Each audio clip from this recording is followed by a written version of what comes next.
Broadcasting live from downtown Las Vegas, you're tuned in to Gorilla Cross Radio. Yo, you tuned in to Gorilla Cross Radio.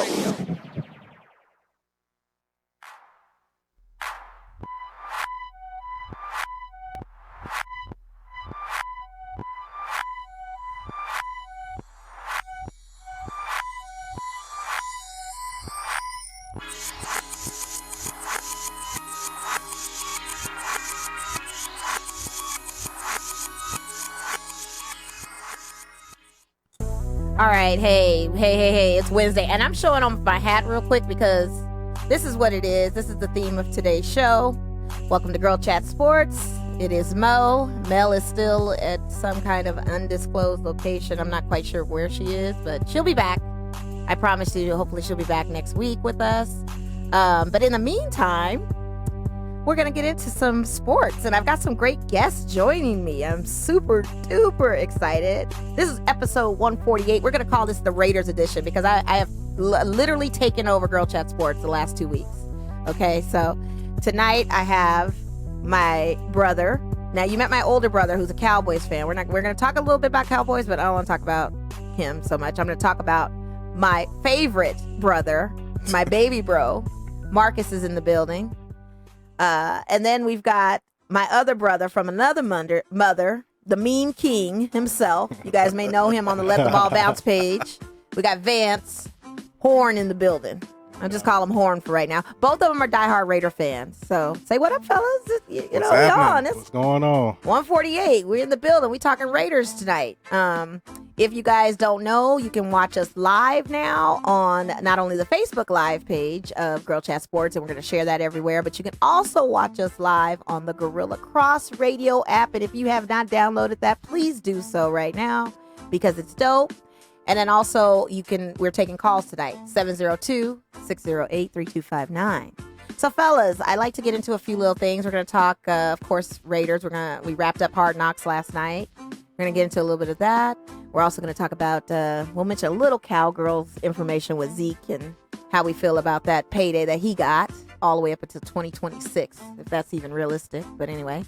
And then we're going to talk a little bit more about the future of week 1, what we think our Raiders are going to do, as well as some of these NFL teams. And we're also going to talk about some Vegas sports. So we'll get into the Vegas sports thing right now. Sound good, guys? Sounds good to me. Sound good? All right. So real quick, our Lights are playing right now in Salt Lake City against the Monarchs. Originally, they had scored. Shout out to Christian Torres. He's kicked off the first goal of the match. The score was 1-0, but it looks like our Salt Lake Monarchs, the Monarchs have come back. So now the score is tied 1-1. So we need those lights out there in our Viva Light Station, folks. Shout out to La Fuerza, Electric Company, Llama Dude, his whole posse. We need another goal. And I think we can make that happen so we can get points so we can qualify for the playoff tournament. So as it stands with the Lights, I think, and I want to say, I think they have, it might be like 3 home games left until we go into playoffs. So they've got to score some points, and they've got to score big so they can host a spot into the playoffs. So they've got a home game coming up this Saturday. And if you guys didn't know, this is a good home game because they're dropping money on the field. $10,000 to be exact. $5,000 in cash, $5,000 in cash prizes.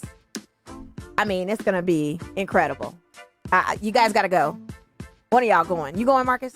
I will see. I got to work. I don't know. You got to work? Yeah. Horn, no excuses. Saturdays are your weekends to be Meme King. Just come on out. Support the Lights. Oh, yeah. I'll see what I can do. Definitely. You see what you can do? Okay. So, actually, it's 7 weeks left of the regular season that we have. I stand corrected. Yeah, so you got to come out to a game. And then our Aviators are playing tonight as well against Sacramento River Cats. That game started at 6:35. They are the Pacific Southern Division, the PSL Pacific Southern Division champions officially. So they're going into their championship series, and it's like best of 5 starts today. So they got 2 games in Sacramento against the River Cats, and then they come back and do the remaining series here in Vegas. So hopefully if they complete that series, they advance on. So that'll be a good look. Shout out to our Vegas teams. They're doing their thing. And then our Aces. Let's get into it real quick. So the Aces had a game this past Saturday night against the LA Sparks. It was a must win for the Aces. Final score was 86-92. We had a new addition on the team, Epiphany Prince. Scored some major points within 10 minutes of her playing time. She came off the bench shooting threes. Back to back. Marques, you went to that game. What was your take on it? Oh, it was a great game from start to finish. Typical Aces fashion, they went down early. But, and I tell people, I joke with people, if you're going to go to an Aces game, don't worry about missing the first half. All the excitement is always in the second half. And that's true, too, because that first half is like, oh, my God, you're like, what is going on? Yeah, I think that maybe they're trying to get a feel for the other team, but I feel like the Sparks are no joke. With Candace Parker out there. What's the other chick's name? Okiembe or the sisters out there. Yeah, there's both of them. And then you got a coach like Derek Fisher, and they looked all in sync. Like they looked really good. Like they didn't look like they started full court presses a little late. I felt like, but if they had started that early, we probably would have been in more trouble. So. Yeah. But our girl Kelsey Plum, shout out to her. Man, I've been waiting for that breakout game from her all season. What do you think brought that on with her? You know what? If you look at the social media and follow anything with the Aces, you always see her. She's always after practice getting up shots. I mean, not just shooting. I mean, she's coming off the dribble. She's looking to create her own shot. She's coming off the screen. So I think, it's been a long season for her. If you ask her, she'd probably say the same thing. And I think she's just, manifestation of all the hard work she's putting in. And her timing was impeccable. Yeah. I mean, her confidence was an all-time high. She was calling for picks. She was looking for the shot. She wasn't forcing it, and she was just in the zone. She was there. I agree with you on that. Yeah. I mean, that was a zone I'd never seen of her, and it just was like on fire. It was refreshing. It was very refreshing, and to be honest with you, she saved the day. She took that game over. She took the game and over. Willed her team to win. Right. Yeah. Exactly. So that's what we did. And shout out to Asia Wilson because that was another double-double for her. Yeah, that she had that. She's always going to be good. Liz didn't have the best game, but I got to tell you, I think when they play this week against Atlanta, I think she's going to bring it. And I think she's even going to bring it even more because we just saw today, if you guys haven't noticed, I'm sure you all have. I know Kwon has. No idea what you're talking about. He's super excited to talk about this. But Liz Cambage is one of the featured female athletes in the ESPN's September issue of The Body Issue, along with Nancy Lieberman, along with Amanda Nunes, along with Chris Paul and some of the other male athletes. We have a gymnast out there that's in it. But Liz, I'm sorry. She's best in show. Best in show, in my opinion. I mean, her spread was amazing. Her body gives you body goals. Like, I think I need to eat celery for the rest of this year and play basketball. What are you guys' thoughts? See, you acting shy right now. I feel like the girl chat sports. Let me come up in here. Yeah, come on in. Come on in. There's a stigma with tall women, the awkwardness, but with Cambage, if you check out our IG page, and if you haven't, do yourself a favor, help yourself. She's very comfortable in her skin, and that kind of enhances her overall sexy. I don't know if it's a cultural thing, but when she posts, she posts ready, and she gonna make sure your eyeballs experience that pleasure. So you said you make sure her eyeballs. Yeah, she gonna give your eyeballs the love that you need. So. Definitely. Well, she was quoted in Hollywood Life while she was doing her shoot. She says, "I love my whole body. I'm proud of my whole body, every inch. My soft skin, my big lips, my crazy hair. I just love me." So I think when you speak that kind of positivity about yourself and your self-image, I think it kind of shines and shows. And can we say that the backside is natural? Let's clear that whole narrative that you have to get an artificial backside. And you can have just a really nice booty with the right workout and exercise. Oh, yeah. She's an athlete. Obviously, she works hard. She's a world-class athlete. So, she shows it off. And, quite frankly, for the fellas, it's a great thing for us. And it goes for women. So it's great for everybody. So, big shout out to Cambage. Does not hurt at all. Agreed. Yeah. So if you had to guess on her program, what do you think? I know her height is 6'8". What do you think her weight would be for that type of stature? Man, just looking at her? Mm-hmm. I want to say 215, 220. What do you think? Well, myself, I'm 6'6", 250. And I would guess, about, 215, 220 because, she's carrying around a lot of lean muscle and stuff. But just in the modern day, it's not, strike against you if, you carry extra weight. A girl can be solid and be over 200 pounds. You wouldn't notice because she wears it well. Her muscle mass, her work ethic, her diet, all contribute to that, so you don't have to be, 120 like, 1995 Cosmo or anything like that. So, yeah. Well, her program weight is 216, so you guys were very close. That means you guys study the female form very often. I don't know what you're talking about. See, I'm trying to trap my brother and my other brother here. Yeah. Okay. So moving right along. That was a dope spread, though, by the way. And like I said, it gives everybody just good body image goals and some positivity, even for the ones that are athletically inclined physically, but not showing the muscle as much, muscle mass, but we're also featured in the body issue. That was pretty cool. But moving on, we've talked about Vegas. I didn't talk about these Rebels, UNLV and UNR. So this past weekend, also, two of our college teams for the state had their first kickoff of their season. Reno up north was taking on Purdue. Big Ten team, yeah. And a Big Ten team, and they won off of a field goal kick. Was it the field goal kick? It was a field goal kick, but it was 53 yards. Yeah, 53 yards. 56 yard field goal kick. That's what I thought. Freshman kicker in his first game. Oh, man. Yeah. Ice water. Ice water is the correct nomenclature for that, because that was beast. Like, you just would have never saw that coming, especially off of Reno. Under pressure, and after the game, he actually got a scholarship. So, major props to that kid. Yeah, that's awesome. It's well deserved. You got, NFL players who, miss, 50-yard kicks at the horn. So, great job by that young man. Oh, yeah, absolutely. And then we go down south to us, UNLV, Southern Utah University. Did anybody think they were going to win that game? I mean, they were favored, but were they favored so much with the points that they won? Yeah, they're favored by over 20 points. Oh, were they? Okay. They did what they're supposed to do, and that's a good sign because, history shows us, a couple years back, me and my man, we went to the UNLV Howard game, and we were in the stands looking stupid. The slaughter at Sam Boyd, man. So you can't be get beat down like that with Anthony Anderson in the stands supporting Howard. But that's what happened. So in this instance, they did what they supposed to do. And this week with Arkansas State, you got a 50-50 game, so I'm really excited about that. Are you guys gonna go check out that game? Oh, most definitely. Oh, okay, cool. If you can get out to Sam Boyd this weekend, that's a big game. Heavy hitters, man. We're gonna see what this new UNLV team does. They got a new facility. They got an upcoming stadium they'll probably be playing out of next year. Yeah, basically this is year to set the plate. Yeah, it is. So, you want to get in the new Raider Stadium. You want to go in there with momentum. So the goal is to obviously win 6 games to get bowl eligible. Yeah. Ideally, that is what is key. But you got to win these 50-50 games. In Arkansas State, this is a 50-50 game. So, you're at home, you're in your backyard, you got to take care of it. Because the next 2 games after that is going to be really challenging. And, so you got to get it today.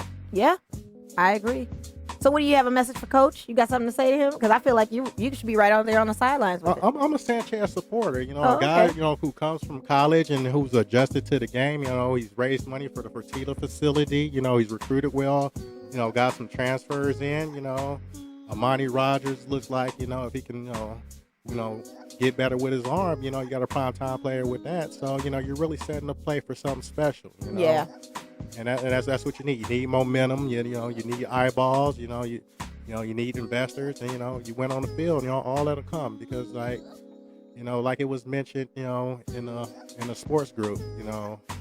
Why can't UNLV be Boise State? And there's no reason why you can't be Boise State. Yeah. Why you can't be San Diego State. Right. UNLV can be all of that and more. So, and I think Sanchez, he keeps honing his craft. Making the right decisions. It can happen. I really believe that. So I think everybody needs to be patient. Yeah, I'm willing to be patient with them. I don't know how this basketball team thing is going to pan out with the Rebels when we get into the basketball season. But I know they got a good assistant coach that's possibly going to make some moves, but I don't know. We got a shout out to the local boy, DeMarlo Slocum. Yes. El Dorado alum. It's really He's good. He's an L-Dog guy? Oh, yeah. It's really good to see him do great things. Also went to Dixie College where I went. So, TJ Ottenberger's already got like a top, is it top 15 or top 12? Yeah, he's in the top 20 recruiting class. Well, that was what he was so, known for, right? Is his recruiting? Yeah, I personally wasn't a big, I wasn't advocate excited of Menzies getting fired, but I'm really excited to see what he's doing because more than anything, you need the buzz. If there's some buzz and stuff, it'll bring people to the MAC. But sometimes Menzies didn't really give us the clientele we needed to get out there. So I think Ottenberger's already, getting people in and generating buzz. So, Osweiler, right? Ottenberger. Is it Ottenberger? Oh, Ottenberger. I'm thinking of the football player. Huh? Yeah. Rottweiler. Rottweiler, yeah. Don't put him in that category. You already talking about that trash cat from the Broncos? Who we play on Monday, and we will be talking about that as we segue into our Raiders. But yeah, I that's a promising things. I'm excited about this whole season of sports. I agree, and coming back, just touching on UNLV, this community should be excited for. They need to be. I mean, that football team alone. I mean, you look at Tony; he's just genuinely invested in not only just keeping the job, but making it better. And he's done so. He's just, he's putting his money where his mouth is, so to speak, getting the donors like the Peters, like you said. And I'm a Tony Sanchez fan. A lot of people have, been vacillating back and forth whether or not he's on the hot seat. Should he stay?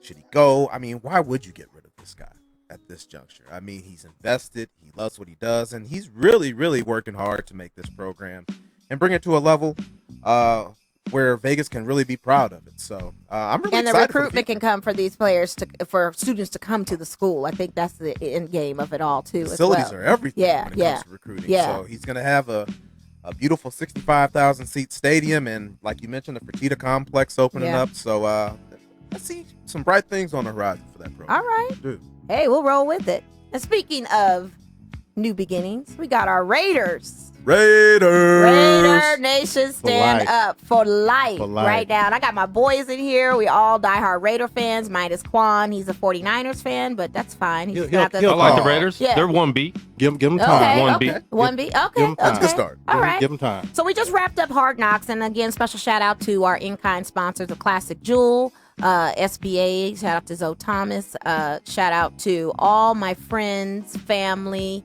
fans of the Girl Chat Sports Show. All of their supporters coming down, watching the 5 episodes of HBO's Hard Knocks, Raiders Edition. I mean, I have to say for this season of Hard Knocks, it was really good. It started good and it ended very well. I think last night's episode was the toughest because it was the cuts.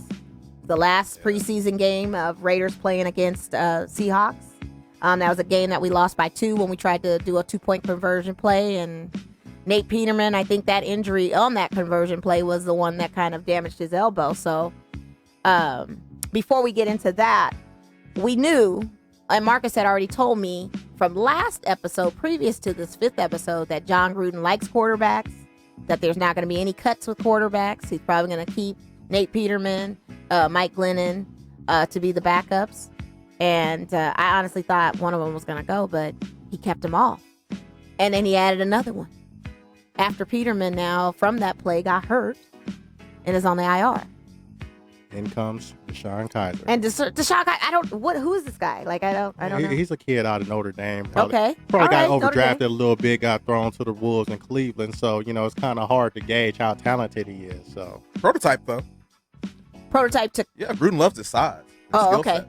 So we'll see what happens. I mean, he's the self-anointed quarterback guru. So, he knows what he wants. There's controversy. People say, carrying 3 quarterbacks, it's waste of a roster spot. But you know what? Just got to see how things pan out. He knows he has a vision. He has a plan of what he'd like to accomplish. And you can never have too much of a good thing. So, hopefully you would hope that those guys, Glennon and Kaiser, don't see the field this year. That's our hope. But, if we go back, Christmas Eve, a few years back, having a viable backup quarterback is a necessity in this league. So I understand why he's doing it. And they are not really. No, No, and the quarterback position is a hard position to come by. And then, speaking of which, we had the Andrew Luck news of him retiring, and then we've got a new quarterback coming into that. Kobe Brissett. Yeah. Coincidentally, he's one of the viable backups in the league. You know, Yeah. so, Absolutely. I think he'll do fairly well this season. Yeah. Without having to look over his shoulder or anything like that. So. Oh, they gave him the money, so he's got what, $20 million guaranteed? Yeah, he negotiated that by himself too. No Man. agent? Yeah. Wow. He needs to be an agent He himself. said he wanted huh? to cut out the bull. Yeah. So, Hey. props to him. He didn't want to give a percentage. He want to keep his money. Nothing I wrong get with it. Nothing wrong with that. So, what do we think of the Hard Knocks episode, you guys, or this season? What were your takeaways, Marques? I've been a Hard Knocks fan for well over a decade. Okay. And I'm speaking objectively. I'm not speaking as a Raider fan. I'm just speaking as Well, I want you to someone who's speak on the watched show as a series. Raider fan. We're talking Raiders now. We want our allegiance here going on. But you can speak objectively, and then I want to hear your Raiders opinion. Okay, So go for well, it. I'm gonna give you the Raiders okay, opinion. Okay, but, okay. If I had to grade it though, Uh-huh. on an A scale, I gotta give it a C. A C, A really? C. And this is in Really? comparison, not about the specific content, but just in comparison to previous episodes over the years. Okay. I mean, John Gruden, you can't argue with the production value there. Gru's always gonna give you good stuff. But in seasons past, there's been more compelling storylines, and I think early on, like I remember the Hard Knocks with the Baltimore Ravens. And this was before Hard Knocks kind of got the ball rolling. Mm-hmm. It was just kind of gritty. It was kind of raw. Like you were literally like a fly on the wall just watching everything happen. Okay. And I think over the years, the production value has just been kind of, that expectation has just been risen. So, the production crew wants to give people a show, and they kind of like steer the narrative and want to force a storyline on you with these unsung heroes, these rookies trying to make a team instead of just kind of going to just the meat and potatoes and just watching everything unfold naturally. Okay. But from a Raider fan standpoint, I loved it. I really did. I mean, the music production, I think Horn and I were talking about, man, it kind of brought things together for some of those episodes. It was just really well done. To see the guys in camp, Napa's a beautiful place. Man, for them to be camping in Napa like that, and just seeing Josh Jacobs and Cleveland Farrell on the horseback in the wine country, all of that was just like some stuff out of I don't know. It was You crazy. never would have would've thought not these said. guys would be doing stuff like that. out Exactly. in It just camp. was, So, absolutely. So it was Yeah. good to see. Yeah, it was. It was. I especially liked, and to be honest with you, I was kind of back and forth with the Hard Knocks. I watched the Cleveland season. I thought that was really good, and I could agree with you that production value from what you said from transiting from Baltimore Ravens time, it's not as raw as gritty. But I think that's just Hollywood, and reality TV ain't so real anymore. I think we're About coming to ratings. that. Yeah, and it's about ratings, and everybody likes a story. Warren, what was your take? I want to hear. I agree with Marques. I give it around a C. It's a case of it's all been done before. 10 years ago, you may have. It was probably the only show going, but with so much on TV and whatnot, and with DVR, it's just all been done. So I like the Frank Caliendo skit. That was that was funny. That, He knew everybody's voice, had it down locked. oh yeah, he always does it. Oh, man. man. Yeah, what he does. Yeah, He's I think talented. with Abrams, there's an old saying, there's a difference between Southern and country. Mm-hmm. My man Abrams is country. Oh, he's country. He's big country. He's Man. big country. Yeah. He's country. He's country as all get So, out. he kind of, some people didn't like it and other people did, but he just got to show out on the field, John Gruden, knock on wood, Yeah. likes his profanity, but on the opposite end of the spectrum, you got Derek Carr, who kind of needs to say a couple of cuss words, because when he tries to say "dang it," it doesn't come off as authentic. So Yeah, I wouldn't be mad if DC spiced it up a little bit. I mean, yeah, he's Well, Carr is more of that holy roller type guy anyway. Very, very solid. Oh, yeah, nothing wrong with that. There's No, nothing you wrong are. with that. So he keeps it very. yeah, just put it this way: you don't PG. want Carr hanging out with Antonio Brown. No, full time, you definitely so, don't. I'm with Carr, being married, having kids, his kids trying to make a layup on the Nerf hoop and he's swatting it to the mini blinds. I'm all with that, I think you bring up a really good point, but from what I see, on social media, AB's kind of a family guy too. You never hear about that guy out in the clubs or anything like that. So I don't think that's the case. Yeah, true. But and you talk about the move to Vegas next year. Yeah. They're coming here. Do you really want guys who are always out, in the club, in the streets? Imagine Gronk here, on a Saturday night. Gronk would never make it to a game. Man. He would never show Gronk up. would be the Hangover Part 5. Yeah. Man. He would never make it to a game. He wouldn't step on the field. Exactly. So, when you have guys like Carr, family men, sticking to their craft, even Rodney Hudson, you don't hear anything about him, a man of his craft. Those are the type of guys that you really want here in the city of temptation, so to speak. So I like the foundation we have, and those guys have some years under their belt in the organization. They've seen it all. They've been through it all. Yeah. So I'm really looking forward to what they're going to do this year. Okay. My question is Carr going to make it for 2020? If the wins don't match what we think. What is your prediction, actually? Let me just go back. What are your predictions for the Raiders win-loss this season? Okay. Answer both questions. Being objective again. I mean, just taking the fandom out of it. Which is very hard to do for some Raider fans. So I appreciate that you can do that. Yeah. Taking the fandom out of it. Factoring in schedule. We got a grueling one. Months on the road, injuries that can or may occur, injuries that we already have, keeping guys out. I'm gonna say 7-9. 7-9? I think 7-9. I had originally, before the season was even thinking of Hard Knocks or any of that, I said 8-8. But 7-9 is cool. Sportsbooks are predicted 6-6. So what do you have, Horn? I actually have 6-10, just with a number of factors, including, you got two Super Bowl contenders in your own division. Mm-hmm. You got 5 weeks on the road, you got the most miles traveled. So like always, the NFL stacks the deck against the nation. So, but with that said, I'm a person of hope, meaning that, come Monday night, I'm gonna act like we're gonna win every game. I come in like, me and Mark we'll get our tail kicked on Sunday and be like, man, we're gonna get hands put on us next week. But by the time that next Sunday come around, like, you know what? Nah, we could do this, and that's what keeps us going. Can I? Go ahead. Can we do a little story time right quick? Yeah, go for it. Okay, let me tell you how this man became my friend. Oh okay? Boy.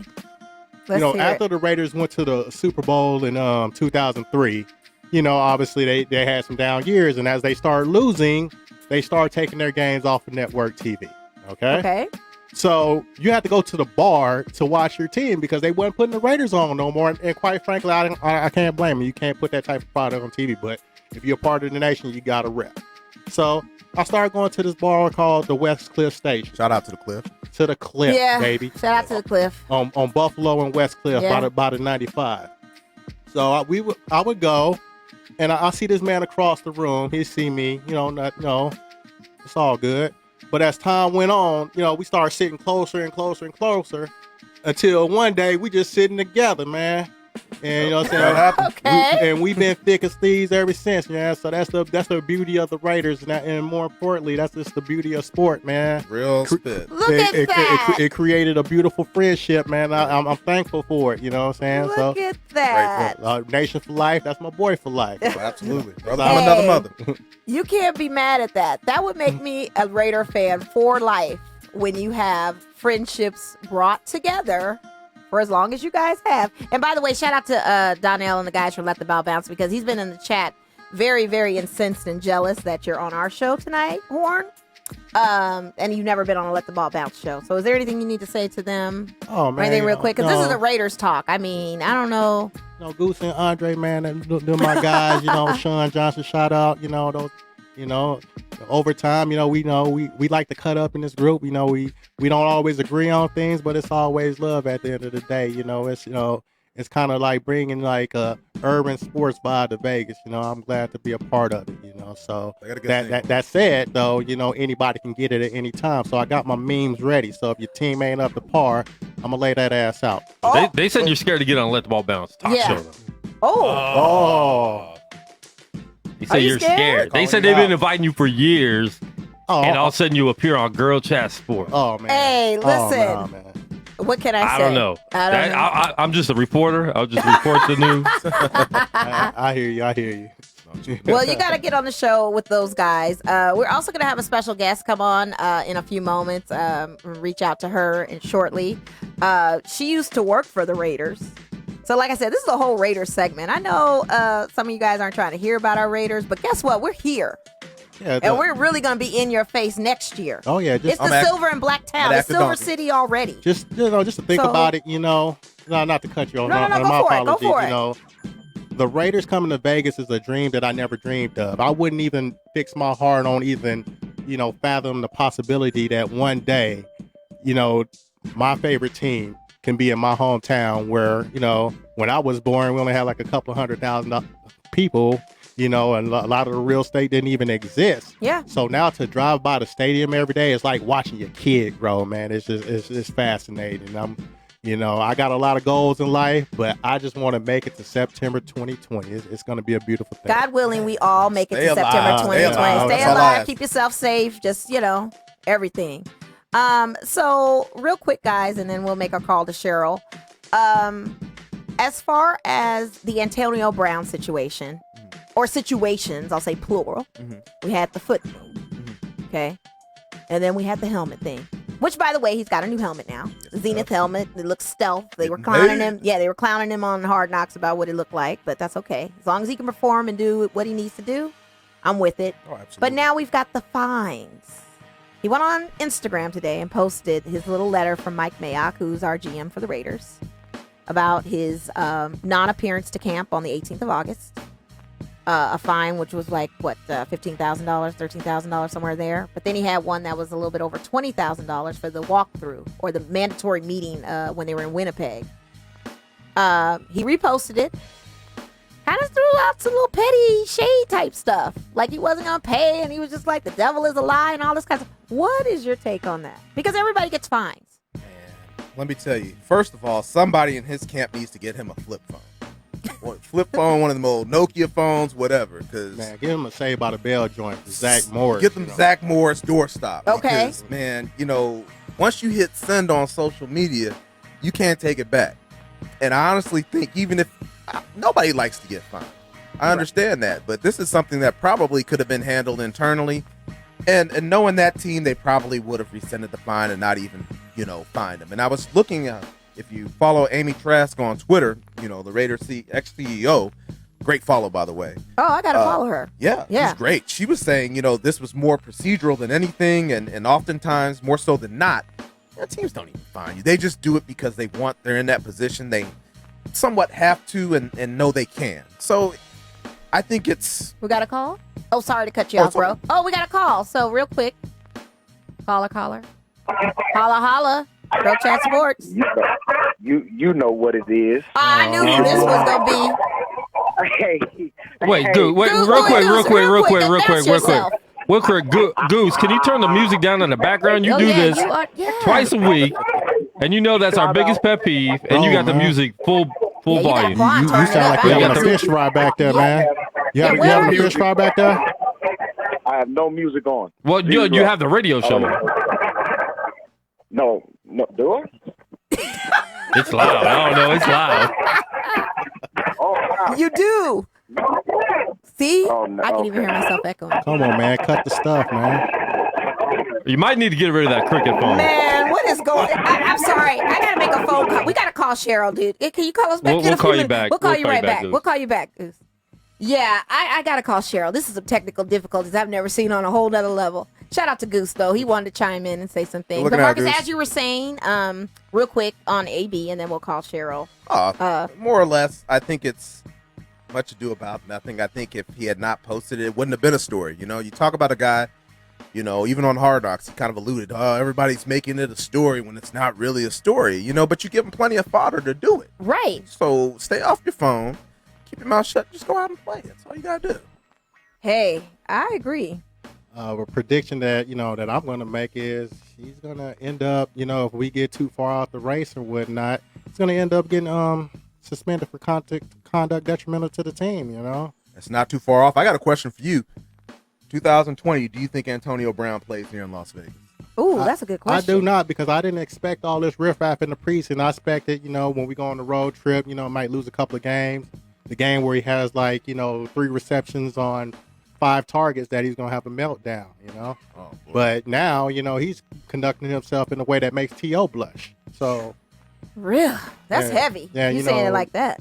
Those Florida boys are just different, you know what I'm saying? When you look at your Michael Irvins and your Deion Sanders, they just wired differently. And when you look at Antonio Brown, and as quiet as it kept, he's one of the 5 best wide receivers to ever do it. But you wouldn't know it because Big Ben gets a lot of respect. The Steelers as a whole is as a great respected organization. He hasn't won any Super Bowls, but you look at those numbers and how many 100-yard seasons he has. He's definitely one of the best ever, and he knows it. And he had a chip on his shoulder, 3rd-round pick coming out of a what is it, Central Michigan? Central Michigan. With goals in his front. So he's overachieved so much now, but now.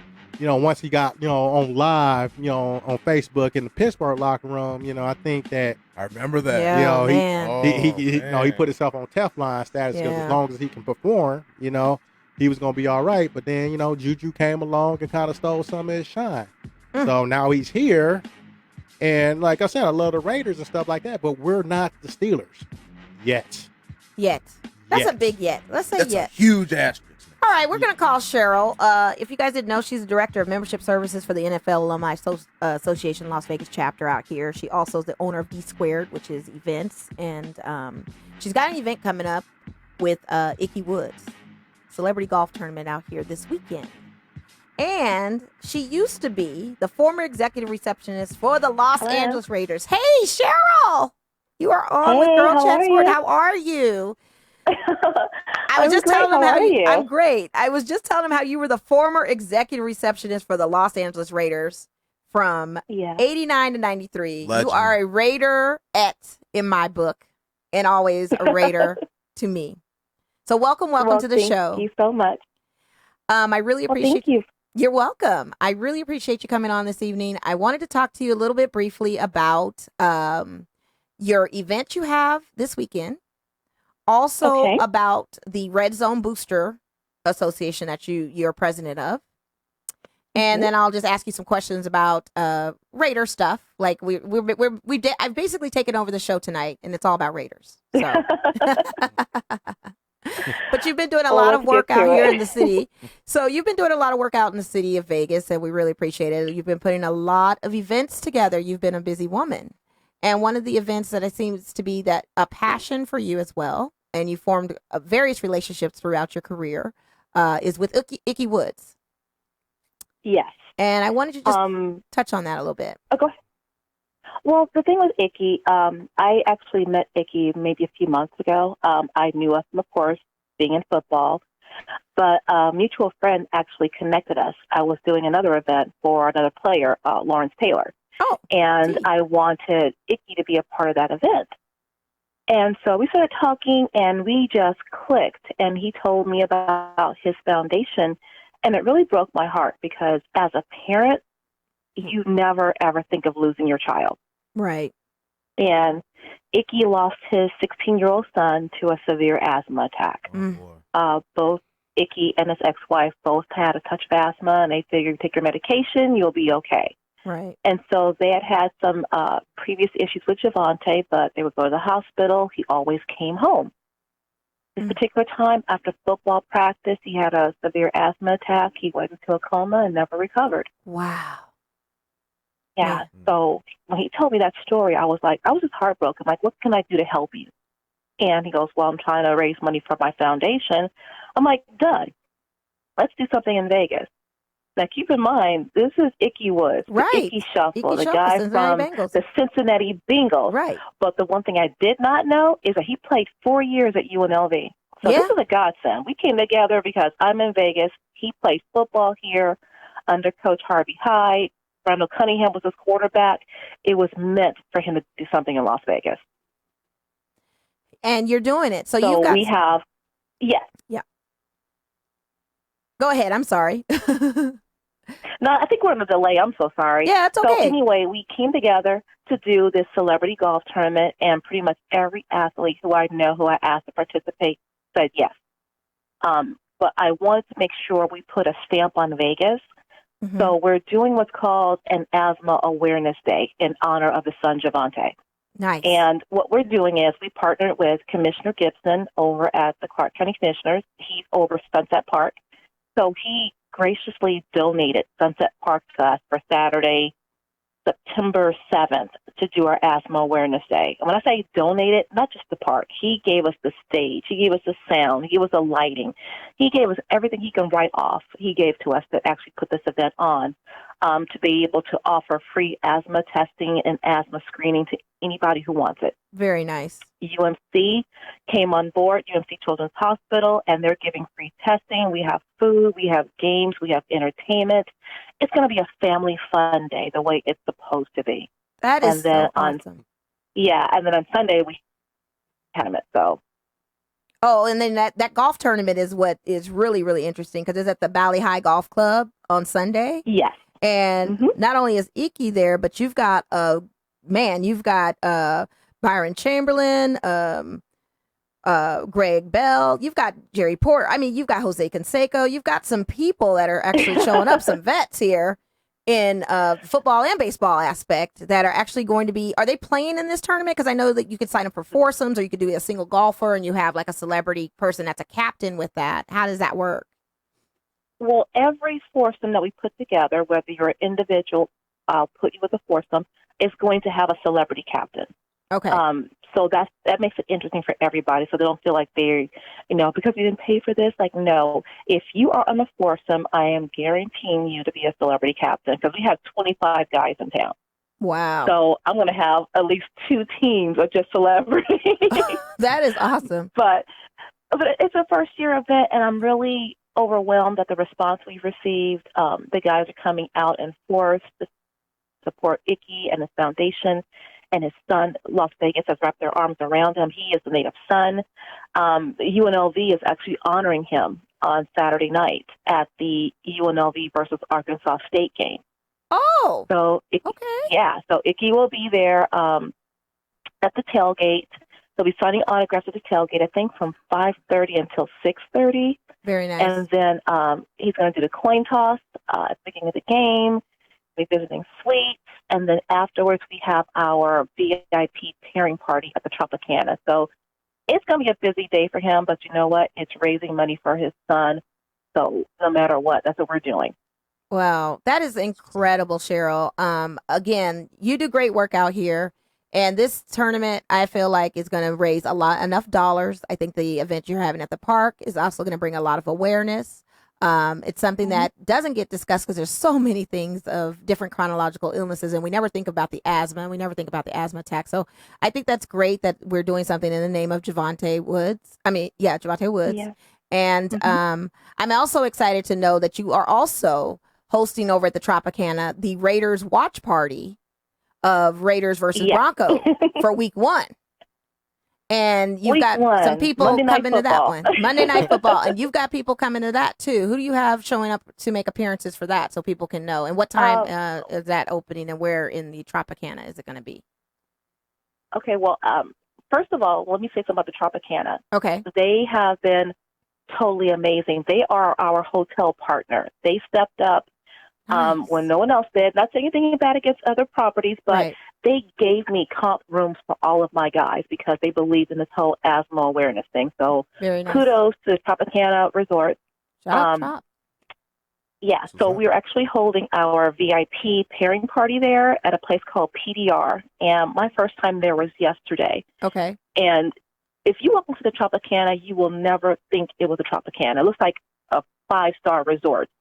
So PDR is going to host our VIP pairing party on Saturday evening.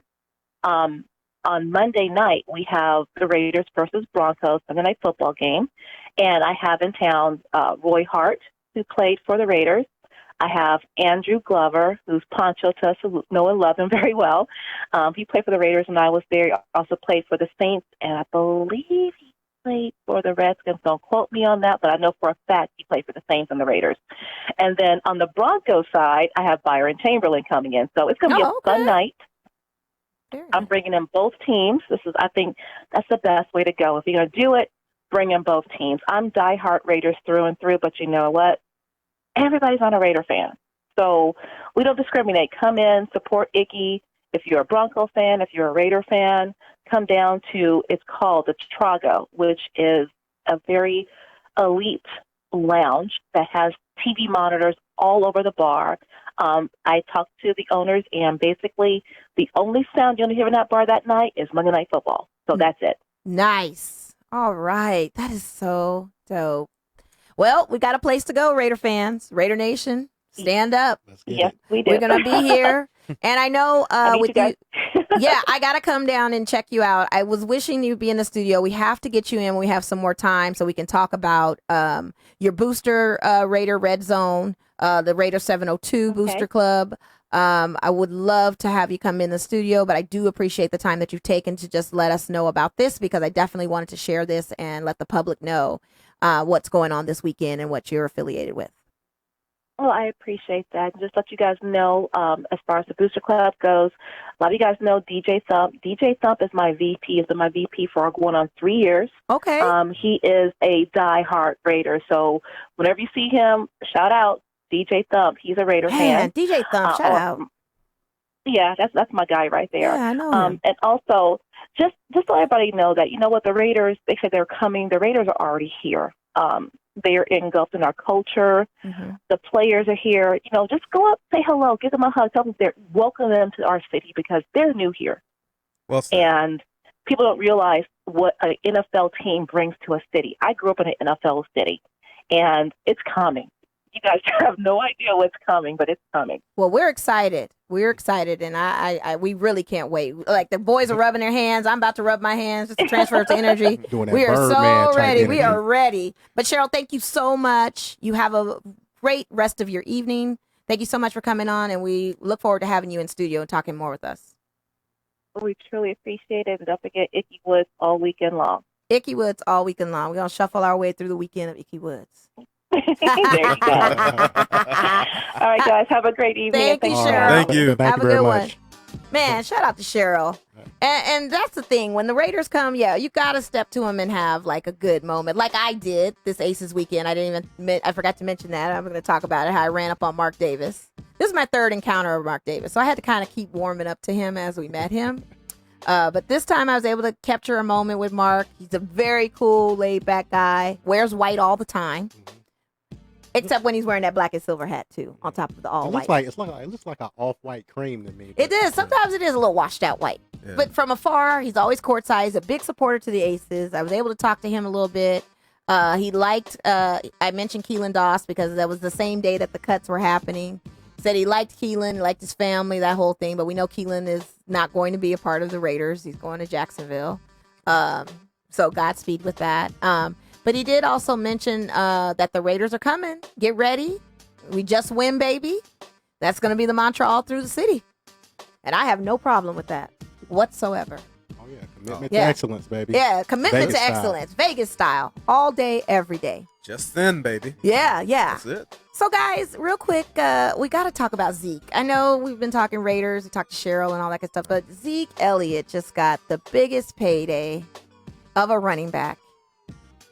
Is it in NFL's history? I have to say, because Todd Gurley was on that list, and he just totally said he's the highest paid running back. And he says he deserves his money because he is the best. Would you agree? Yeah, as much as I loathe the Cowboys, I have to agree with him. He's probably the best back in the game right now. You do? I think so. The sad thing about it is, right now I think there's somebody in LA that's probably just really physically ill right now. Who are you talking about? Well, Melvin Gordon. Oh, yeah. So, Zeke is doing this in his prime. Does he get all the guaranteed 90? I doubt it. But he did get the $50 million guaranteed. $50 million. Yeah. And then you played until 2026. I mean, which is crazy. But absolutely. Yeah. So, no. I think Le'Veon Bell kind of laid the foundation, and Zeke picked up the mantle, and now he's a rich man. So, shout out to him. Running backs take a beating in this game. Their lifespan longevity is not long. So you got to cash out, strike when the iron's hot. That's exactly what he did. Yeah, I mean, with all his off-field antics and the standing in his position of not making any moves until he saw some money, it actually paid off. Hey, Absolutely. I mean, you're talented, man. Yeah, you could pretty much write your own ticket then, it sounds like. So is that going to be a trending thing now with some of these athletes? Oh yeah, I mean, I think like the CBA, in particular, was against running backs because by the time their contract is up, their best days are behind them. You saw what happened to the Vegas boy DeMarco Murray. So you got to get your market value when you can. So with Zeke, he's a rare talent, and his talents actually contribute to the Cowboys' success. Because if you take Zeke out that mix, Dak is, borderline trash. I'm just gonna put it like well, that. I think he's trash even when he's when he's with them. I mean, Zeke is carrying this team. I mean, you see, I'm kind of hurt because our boy Amari, he put on, but I think Zeke off field, I think he's going to mature. He's only 24 years old, so he's you think about all the stupid mistakes that we made before we were 25. So I definitely think that he deserves it, because if you lead the league in rushing 2 years out of 3, in the third year that you didn't, you were suspended for 6 games for doing stupid stuff, or allegedly. Right. He's proven that he's the best, and he's proven that his output really helps the Cowboys. So major props to him. I'm all about player mobility and players getting what they're worth, because the guys that came before him, you would have thought that, oh man, these guys are on Lifestyle of Richard the Famous with Robin Leach back in the day, and they might live in the neighborhood behind you, so these guys got to cash out, because as we realize with CTE and other injuries and stuff, having a hard, hear the stories about players having a hard time getting out the bed and whatnot. They're getting into like many car accidents every time they're on the field. Something that Reggie Bush pointed out. He's like, every time he got hit by somebody who's bigger. Reggie Bush is on a good day 205. So what if you you got like a Ray Lewis type cat 250? Coming downhill, and trucking you every play. So you got to get yours. Yeah, I mean, why not? Especially with all the other shenanigans the NFL pulls these days, might as well try to get that dough as best as you can. Well, it's going to be interesting. It is going to be interesting. And I'm calling it right now. In 2021, there's going to be a lockout. I think there's just way You think there's going to be another NFL lockout? Oh, absolutely. There are just way too many issues on the table. Quite frankly, I don't think they can be solved overnight. No, because you look at, NFL is king. We all love other sports. Shout out to the Golden Knights and stuff, Vegas style, but when you see you're in the NFL and you're a good player, you're a starter, you're a contributor, and you see like an Otto Porter coming off the bench or something like that, banking 15 guaranteed, that's not going to sit well. No. Yeah. And you can't have role players in the NBA coming off the bench, or you can't have a pitcher pitching every 5 days, banking all this money, and you're in the most popular sport, you generate the most money, and you're taking the most risk, and you're not getting compensated for it. So. Very true. That's why when AB was holding out on his helmet thing, I felt him on that, because you've got so many things that can happen. And him being the elite wide receiver that he is, let the man figure out his helmet. Like, why was they giving him so much smoke on that? Well, it's a catch-22. The NFL has been catching smoke for years, about CT and them not doing anything about it. And it's not that I think that they genuinely care about taking care of the players. I think they're just at a point, all of these things, in terms of litigation, all the slander we're catching, we're just going to have a protocol in place, and we're not going to deviate from it. Yeah, I mean, the NFL in general is like, they're about optics protection. Oh, absolutely. So, 100%. Their perception is they want to care. They want to, they want to address social issues. Anything that looks good, they're trying to make everybody's happy. So they're just like a big claw trying to scratch everybody's back. So, and I can't get mad at it. It's a business at the end of the day. It is. And you got tons of people you got to make happy, and sometimes that's impossible. But what can you do? Yeah. So I find out from my brother here that you guys, neither one of you participate in any fantasy football leagues, or did you sign up for a fantasy team? Oh, I don't do fantasy. Oh, you don't do fantasy at all? Oh no. Wow. Yeah, it's just been a busy past 3 weeks for me, so I dropped the ball. I just missed it. And I wish I had told you because I'm like on 5 different fantasy teams now, and with all these different shakeups and stuff, especially when I had Andrew Luck on one of my fantasy teams, that came to be troublesome. Did you cry in the car? No, I didn't cry in the car. I mean, I got 5 different.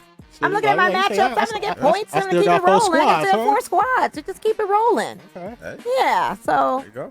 And as we keep it rolling, I always like to go off the subject a little bit. Since Power has been back on, we talked about this last episode with Goose and Dre, and they say that the acting is horrible on the show except for Omari Hart. Well, I won't say Goose said it, but Dre definitely was passionate about how Lala has poor acting. We roll into the second episode of Power. It was dope. I mean, I don't think Lala's acting is that bad. I think it was kind of terrible coming in the second season, and then kind of transitioned a little bit better. But he's saying everybody is bad. And I didn't even mention Lorenz Tate because Lorenz Tate is an actor. And I don't think he's bad. I think the old dog is coming out of him. He's got a pass. You definitely saw traces Old dog of the wife beater and braids, you know what I'm saying? I was waiting for that double cheeseburger to come out. You know, I thought he was going to open up the campaign door and walk straight into the liquor store. Right. You know, but. Right. Don't talk about his mama. Yeah, what you say about my mama? Yeah, that's going to be a problem. Yeah. So what are we thinking? Is the acting really that bad on the show? You know what? What is this, the 5th season of Power? 6th season. This is the final one. You know, this is what you see is what you get. I mean, it is what it is. I mean, are you expecting something that's I don't know, that's just, you know, Emmy worthy? You don't really do it for it's about the combination of things. It's about that environment. It's about the storyline. You know, I don't expect them to be great thespians, but you know, I expect to be entertained. And I think for that purpose, for the last 6 years, it's done that. I don't nitpick, so I'm not too picky about it. Like people were mad over the theme song. I was mad over the theme song. I was tight over it. It's not no club anthem. The struggle is real out here in these streets with the Power series. I mean, not that it's real, but I'm just saying they're struggling. They're going through different connects and these distro. It's just too much. So you don't need a club banger to seem all excited about it. That's just my opinion. Oh, that's true. That's you make about That's just my opinion. I just think it's just kind of crazy. Well, he said he's going to bring it back for the Fallen episode because he's directing this one. He's directing this one, so he said he's going to bring the old theme song back. So maybe this will be a heavy, deeper episode too. Yeah. See Tariq what he's going to do at Choke. You notice how he didn't have no posters or nothing on his wall? He didn't even decorate his wall over there. You know what? So has he manifested himself into Kanan then? Because all he has is that chessboard. I think when it's all said and done, I think Tariq is going to be the last one standing. Really? I think so. What you think? Yeah, I think Tariq is coming into his own. You know, he's, you know, at first, you know, they presented him as a person who was naive to the game or whatever. Right. But what after happening to his sister and learning, you know, going to the block, you know, he has aspirations. Even though he may despise his father, he wants to be him. Yeah. He says, "Show me the mother game, Ghost." Right. You know, and that was a defining moment because when he made that one comment about Angie being a side piece and you know, and Ghost had to grab him by his collar. Right. And you know, and Tariq kind of stood there and then Ghost let him go. I think that at that point, Tariq, you know what I'm saying, he became Teflon in his heart. He did. You know, so but when you look at Power as a whole, you know, think about, you know, Breaking Bad, some of the greatest TV ever. How many seasons? 5? Mm-hmm. Yeah. You know, The Wire, how many seasons? I think that was 5. Yeah. Mm-hmm. So you look at some of the greatest shows, you know, it's only so much material because you've already had, you know, Tommy versus Ghost, you know, a couple of seasons back when Lobos was telling Tommy to kill Ghost, and Holly wanted it done. You know? Oh man, Holly, man, she got choked out for that. We talked about that last week. Man, Holly, man. Yeah, that was pretty bad. And Holly got left on the living room floor for a couple of hours there, you know, while he processed, you know what I'm saying, his actions. That's why I think Lala needs to chill out. I don't think she knows what she got herself into. She better keep accepting those fine gifts and just keep. If a woman had a guy like Tommy, you know, if he want pork chops, you better fix him the pork chops. Get him the pork chops. Yeah. You know? And make sure you have his Kool-Aid at a certain temperature. You do not want that smoke from Tommy. Yeah, you do not. It's getting dicey, so to be continued. We'll see. Yeah, it's gonna be but last episode was a great setup episode. Looking forward to see what we Yeah. what we got on episode 3. And they're Absolutely. extending the episode, so it's going to be really good. Yeah. Oh, we get more than an hour. Yeah. Oh. Well, no. Extending the number of episodes. Usually, they end the series with 10 or something like that. I 10. think he's doing 15 this year. Oh, this really? season. Yeah, for the last Yeah. episode. Yeah. So I got a couple questions to ask y'all, just for Okay. kicks and giggles. Okay, go for it. When is it ever gonna be summertime in Power? You know, I want to see somebody short set. I question. mean, I get enough with Ghost shirt off. I mean, I'm not gonna count Tony's I mean, shirt. I don't really pay you- attention to that, but you're- Ghost shirt. Ghost shirt comes off his shirt all the time, and 50 was wearing little wife beaters, and Rotimi, you know, let's not forget Dre. He was showing some body too. I Okay. mean, I we bring get to up see some of that. interesting points here because some of us look different. You look at Lala, man. I was kind of checking out the pants there, and Oh, we talked about this last episode. there's Last week. been a metamorphosis Well, we over the past know. 5 Yeah. seasons there. And Yeah. it's just I think it's too much though. If she had Liz Cambage, maybe if she looked to that, maybe she could have just left it alone. I think she had a troubled childhood where somebody just was constantly talking about the Oh, backside. I don't know about all and- that. I can't speculate. But And who maybe knows? she just said, you know what, when I make it one day, I'm gonna take care of this and make it right. And Yeah, and when Carmelo did what he did, you know, Oh, that probably added Hey, fuel to the the fire. perfect time. you know. motivation. Hey. All right. Well, we're about to wrap up soon, but real quick, our Dodgers, because we're also Dodger boys. Yes, we are. Oh yes. Our Dodgers are up against the Colorado Rockies tonight. As it should be. As it should be, 4-0. Yeah. Last night's game, one of the guys from the Rockies hit a home run out at the park, but we had a Raider fan in a full-fledged Raider T-shirt Yes. do that take the fly ball catch. Horn sent me that one. I was. And I posted yeah, I it on sent you that. Instagram on our Girl Chat page. Be sure you're following that. That was pretty dope. And then our Lights scored again, but also Salt Lake City scored again. So the score is now 2-2. So we end a draw with some points here, but hopefully the guys can score again. I just need them to get these points because it takes points for them to move up and advance to get in their playoff spot. And then we can talk real quick of the Lakers, and then we'll sign off. It's been a good time. I'm glad you guys came on and I everything. had a great time. Thanks for having So me. Dwight Howard has admitted that the Lakers have rejuvenated him because he was in a rock bottom situation, and that he's looking like he's going to be this guy that's going to help us out. What do you guys think? Well, I'm that salty Laker guy still. So you So you're probably still should ask bitter? Horn. You're still bitter about that? Oh, absolutely. What about I you, forgot, Horn? I'd never forget. Well, I think, he doesn't have the value that he used to have. When you had Steph Curry, pull up and making threes, that kind of turned Dwight Howard into this, needed big man to a journeyman. And that's how it works.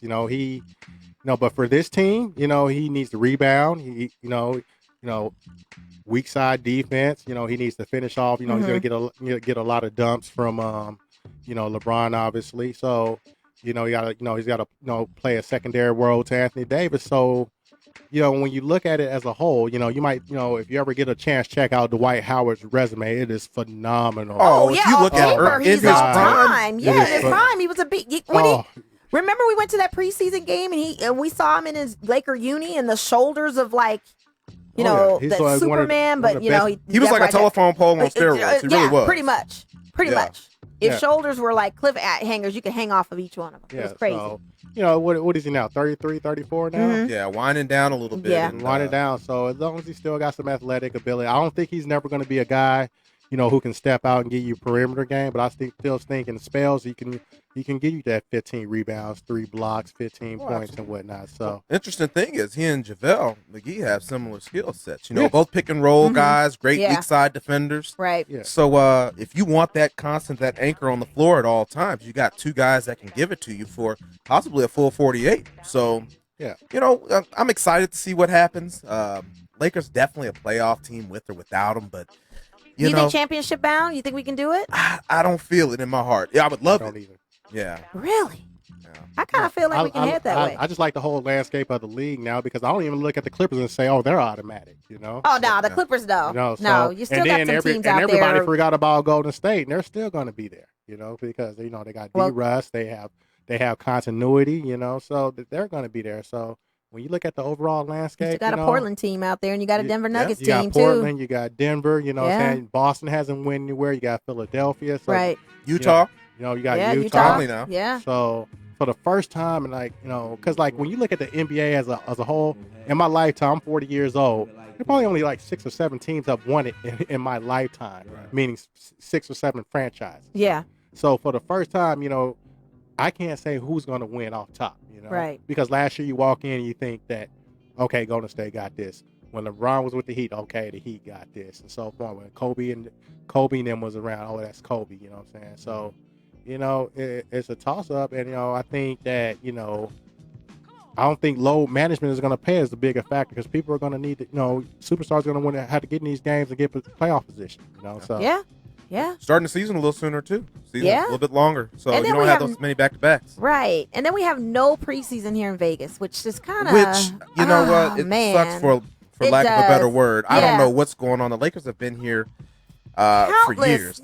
Years. And they give us nobody. This is a great NBA market. I was. They're going to China this year. Lakers are. That's why they're not coming here. Oh, wow. Okay. Is that what it is? Yeah, I'm still kind of tight about that one. Yeah. Yeah. And then I want to end the show real quick, and thank you guys so much for coming on. I just love that my brother is here because I need him back again, and I'm very excited that Vance is here. Horn is here.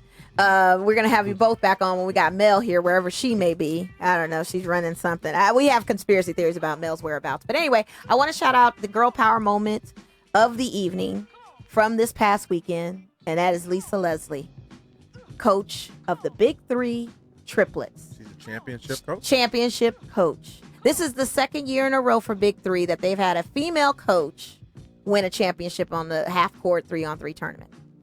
Not shocking, really. Is it not shocking? I don't think so. I think, when you talk about women's basketball, their IQ and acumen is when you compare. So they're dialed in. Oh, absolutely. Oh, you gotta focus on the fundamentals and stuff. Mm-hmm. For that reason, more discipline, more structure. It's like, me, I'm a former Division I college basketball player. Sometimes you rely on your your athletic ability and things of that nature. With girls, it's it's more fundamental. It's skills. It's concentration. It's the little things. They pay attention to details. We do, and I love to say we pay attention to the details. We are like in sync with everything. And shout out to Joel, who's getting an opportunity to go pro. Possibly, he's getting looked at. He's gonna go to the camps and stuff. Joe Johnson, who plays for the triplets, he was on that triplets team with Lisa Leslie, but scouts were out looking at him, and so he gets an opportunity to go out there and shoot and see. Yeah, I mean. Ice Cube has made this pretty good thing to see veteran players come back into a league. I mean, yes, it's half-court basketball and it's a 3-on-3 thing, but it still gives them, some kind of beacon of hope possibly if they were to get on an NBA team. Yeah, it's him capitalizing on the dog days of summer. Yeah. At the end of the day, that's true. July and August, when we start really misbehaving on social media, it's because they ain't got nothing going on. So there's no boxing. NBA wraps up. Baseball is in that middle phase. Not quite for the playoff push. So, he dropped something right in the dog days, and it's showing up that he's benefited from it. Hey, you can't knock the hustle. No. As our guy Jay-Z says. Yeah, fill the niche. Yeah, fill the niche. Don't say Jay-Z. No. Don't say Jay-Z. People get their feelings hurt when you mention Hov. Jay-Z's a whole nother time, a whole nother the place. Greatest of all time. But again, I thank you guys for tuning in. Thank you, Sheryl, so much for calling in. Thanks, guys. We're out. We'll see you next week. You have a good night. Raider Nation. Raider Nation for Raiders. life. For life. Yes.